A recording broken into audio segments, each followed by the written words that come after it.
Hello, friends. Welcome to the Career Guru podcast. I am your host, Steve Yanovsky. What a glorious day it is to start your path in a new career. Doors are opening here at the Boston Career Institute even as we speak.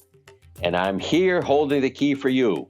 So tune in, stay sharp, and enjoy yourself. This is going to be great. Hashtag Let's Career Up. Greetings, career gurus, aspiring career gurus, guru professionals, and conversationalists all across the fruited plain. I am Steve Yanovsky, your career guru, coming to you via the internet to bring you yet another installment of the Career Guru podcast, which is going to be interesting to everyone, including myself, because I keep discovering new things as we do this. The more we delve into these topics that we're discussing, the more of a guru I become. So this is a mutually beneficial relationship that we have here. Today, I want to capitalize on the previous podcast that we had about making quote unquote failure work for you and lead you to success. We touched upon quite a few things in developing strategies to deal with what people perceive as failure. But we already know that failure is really not that end step. There's so many facets to success and so many facets to failure that it's almost unfair to call this failure. It's a personal, subjective account of what goes on. Sometimes people are very quick to point out failure to you, but we don't really care about that too much because people have ulterior motives. You should be the master of your own domain. You should understand what is your success, what is your failure based on objective guidelines and principles. Okay, we talked a lot about all of this and what it takes.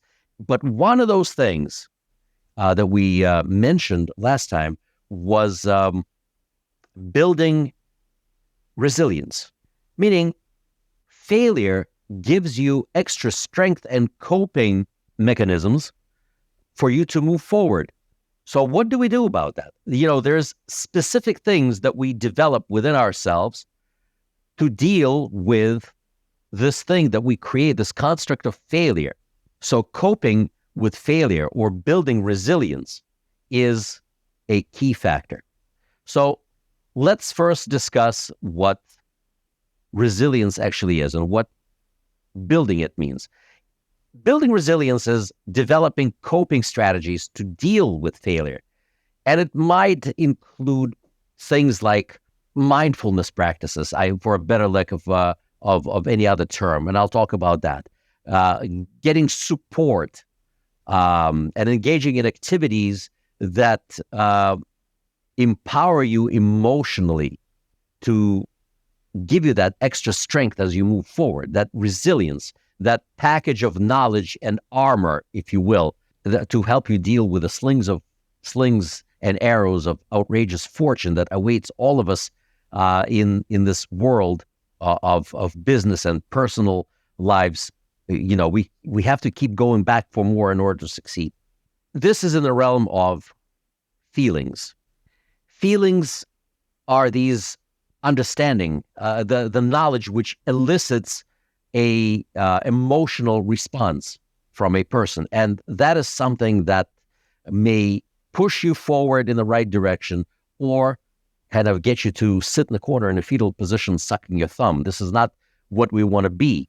This is not where we want to be. We want to get out there and elicit proper emotional response. So depending on how you see things and depending on what happens, you first have to analyze what transpired here.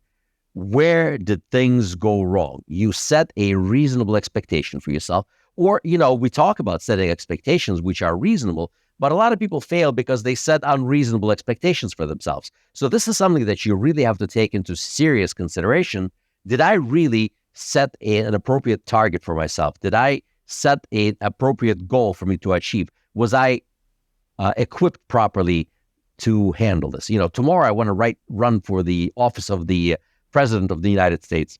Come on. Okay? And then you fail. Oh my gosh, you didn't even make it on the ballot. You didn't collect enough signatures. Did you set up a realistic target? No, you didn't. Okay, before you run for significant public office, barring a few deviations from the norm, you first have to run for a local dog catcher. And even for that, you need to get the right number of votes to be appointed to that position. So make sure that you follow the steps. You just can't go from 1 to 10. You have to step on 2, 3, 4, 5, 6, 7, 8, 9, and then you hit the 10. Make sure you set a reasonable expectation, and so you don't have to develop these negative feelings if it wasn't appropriate in the first place. So first you analyze what happened, and when you broke apart this quote unquote failure into smaller components and you analyze them and say, okay, I can work on this now. Okay, this is why I failed. Now, how does that make me feel? So I failed. Am I going to sit there and beat myself up? So first and foremost, acknowledge your emotions. It's okay to feel things. Emotions do come with failure, and we are our biggest critics. Okay, unless you're some kind of a, you have some kind of a pathology in that regard and you blame everybody else. No, it's most important for people to be introspective and to see, if I failed, what did I do to cause me to fail, and what must I do to move forward? But before that, I feel bad. Okay, it's all right to acknowledge feeling bad, but there's no need to spend too much time there. As I keep saying over and over again, it's very easy to be beat down because it's our natural state. It's easy. It takes no effort to be beat down, but it takes effort to be upbeat. So we need to push ourselves out of this funk. Is there disappointment? Yes. Is there frustration? Yes. Sometimes there's sadness. Acknowledging these things first is key. Like in any 12-step program, hey, my name is Steve and I'm an alcoholic. Not in this case, but you understand. First, you need to acknowledge what happened. Yes, I made a mistake.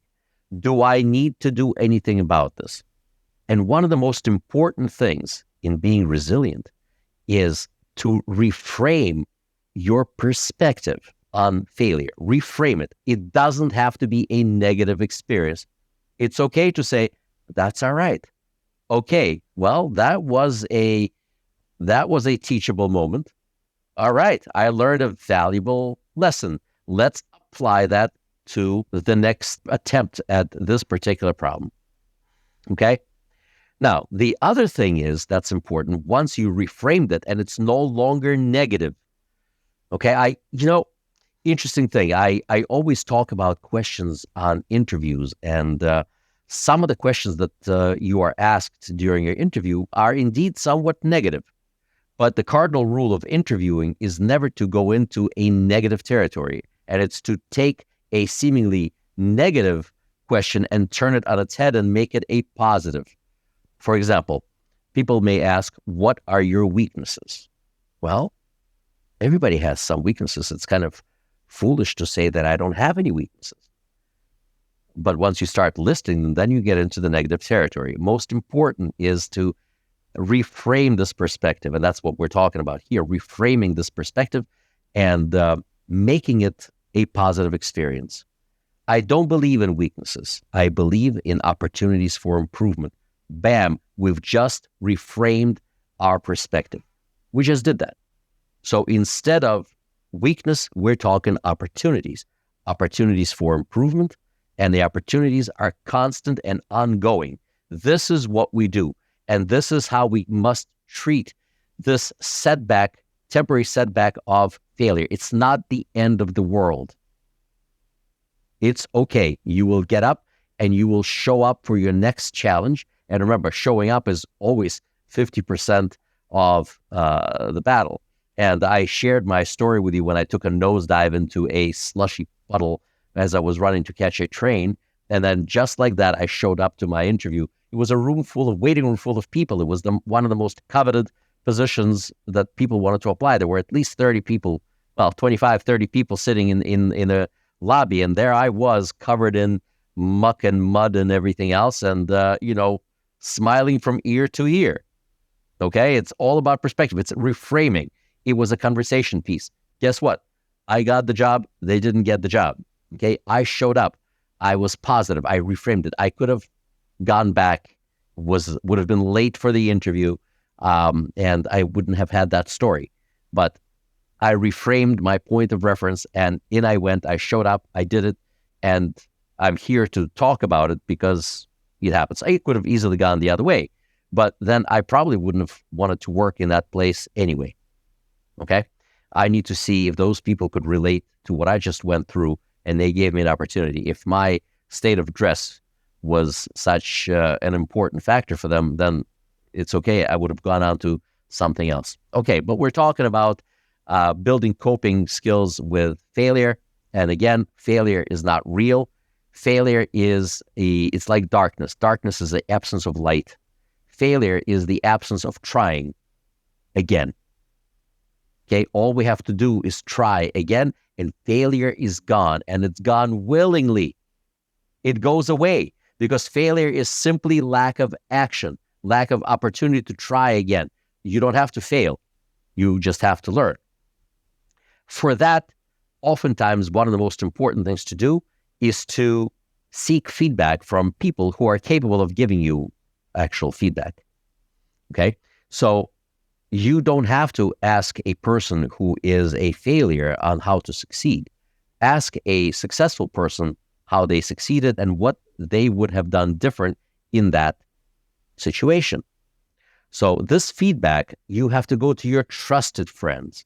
You have to find mentors, colleagues who can offer constructive criticism, not destructive. And I say, why did you do it in the first place?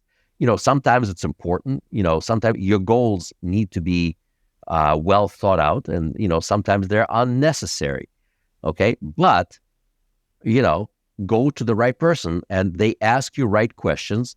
You have to give them the right answers, and they're going to give you their perspective, which may shine a new light on what just transpired. Resilience also depends on focusing on your strength. You know what your weaknesses are or opportunity for growth. But if you focus just on that, you will always feel deficient. Always start off with your strength. Everyone has strength.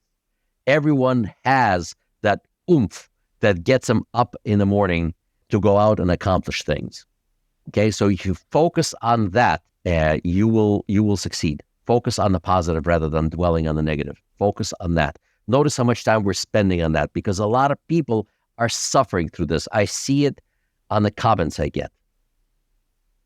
And it's like, I don't get tired repeating the same thing over and over again. Be positive, be positive, be positive. Get rid of the negativity by yourself, not with any, let's say, chemical involvement. There's no need to swallow pills or resort to alcoholic beverages to dull the pain of failure. There's no chemical solution to a psychological problem.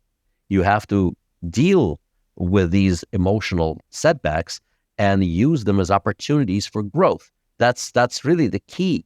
And understanding that failure is nothing more than absence of trying again, then just by showing up to do something, you have already moved past that point. That simple act, not sitting there and ruminating, meaning dwelling on the same subject again and again and again, that's not going to get you nowhere. That's simply going to get you frustrated and deeper into a funk. No. Extract the lessons, set a reasonable expectation, and do it. Get feedback. Learn something. Talk to people who know. Talk to people who understand. Don't just talk to people who don't want to see you get hurt. Some of our loved ones will always say, oh, don't do that. There's no need for you to do that. Be careful. Don't expose yourself. If we don't do that, we already failed. Okay? Now, the other important thing to building resilience is to take care of yourself. Take care of yourself. What does that mean? Well, people forget to rest. People forget to sleep enough. People forget about proper nutrition, proper hydration, exercise. All of those things give you extra physical strength and put you in I even hate using that safe space, that sunny area where it makes you feel good. Find yourself moving in that direction and take care of yourself. Treat yourself to a nice lunch or dinner with people that you appreciate, people who appreciate you. Okay, um, this is key. A lot of people negate this possibility of treating themselves to something good, and you have to do that because treating yourself to good things, listening to music that you enjoy, having a nice meal, getting rested, and waking up in the morning ready to go, enjoying the smell of freshly roasted coffee that was just brewed. Treat yourself to this if you like coffee, that is. Not necessary to go there, but it's important to understand that smelling good things puts us in a proper mood. A lot of people are resorting to chocolate and things like that because taste and smell remind our brain very much of where it wants to be and where it doesn't want to be. Okay, so hearing things, smelling things, seeing good things will help you build that resilience. And coupling this non-existing failure with positive experiences negates the negative experiences and feelings that you may have. It cancels them out completely and permanently. So coupling your negative emotions, for example, with something positive will get rid of the negativity. These are old Jedi tricks, so to speak. So do that. Do that. In some cases, seeking professional help. And I don't mean seeing a therapist or any person like that. Sometimes, of course, those people are necessary if you're dealing with a severe and permanent personal loss, for example. Sometimes, therapy is key. And there are people who specialize in career therapy as well. Yours truly not excluded. I have hundreds of people a year who come and see me personally, one-to-one, who have issues with reaching their economic and employment potential. I'm here for them. Okay, so seeking professional help and guidance sometimes is necessary. Okay, so if there is a struggle that got you so beat down that you just can't get past it, you can, and I advise you to seek professional help with people who are properly researched and who actually will empower you with the right strategies to develop these coping mechanisms to build resilience. But most importantly, coupling positivity with seemingly negative experiences will completely and totally erase the negativity and permanently and put you in the right frame of reference. The most important key here is to remember that failure is simply the lack of trying. If you keep trying, you have never failed. And remember, failure in many cases is a societal or personal construct that you have developed for yourself. So look it over again. Was it really a failure? And if you don't treat it as failure, don't call it failure. Call it a teachable moment. Call it experience. Call it education. And you're in the right place. You're already in the right zone. You got rid of the negativity and you move forward. All of these things, being compassionate to yourself, practicing self-compassion, being kind to yourself, will give you that resilience, that armor that will keep you going. It'll protect you from yourself and how you treat yourself and how you look at yourself. Just imagine that. Don't beat yourself up for something that you shouldn't do in the first place. Don't beat on yourself. It's okay. It's okay to feel regret. It's okay to feel remorse. And it's more important to develop resolve to move forward. These 3 R's, regret, remorse, resolve, and then a little bit of self-love, a reflection on what needs to be done, will get you to that point where you're going to be impervious to failure.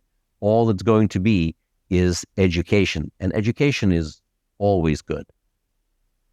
Well, I hope that makes sense. We're going to talk some more about these aspects, and remember, we're still dealing with a larger picture of procrastination and failure. So hopefully today's podcast gave you a little extra strength, a few more pieces of equipment that you have, emotional equipment, to deal with the challenges of everyday life and career growth. I'm here for you. Remember, BCI podcast at thebostoncareer.org. Please write to me with your questions. I'll be delighted to answer them. And if you have any questions or if you have any suggestions for areas that you want me to address, I'm here for that. Well, with that in mind, I bid you all farewell. May God bless you. Have a wonderful day, week, and until next time we speak. I'm your career guru signing off. Until next time. Well, friends and aspiring career gurus, this was fun. Thank you for tuning in. I feel enlightened, I feel empowered, and I'm feeling grateful that we spent time with you. For more information about Boston Career Institute, please visit our website, bostoncareer.org. Boston Career Institute has 3 campuses located in Brookline, Massachusetts, Malden, Massachusetts, and Lowell, Massachusetts. Call our toll-free number, 888-383-6058. For questions, comments, and or information about our podcast, email me at thecareerguru@bostoncareer.org. The Career Guru podcast is available on Apple Podcasts, Spotify, our website, bostoncareer.org, or wherever you stream your podcast. Subscribe, stream, rate, and review our shows. Your rating and reviews help our show reach new audiences. Produced by PodPro Entertainment, The Career Guru lives within a network of podcasts located at podproentertainment.com. # The New Radio. Looking forward to seeing you soon. All the best to you. My name is Steve Yanovsky. I am the Career Guru. May God bless you. # Let's Career Up.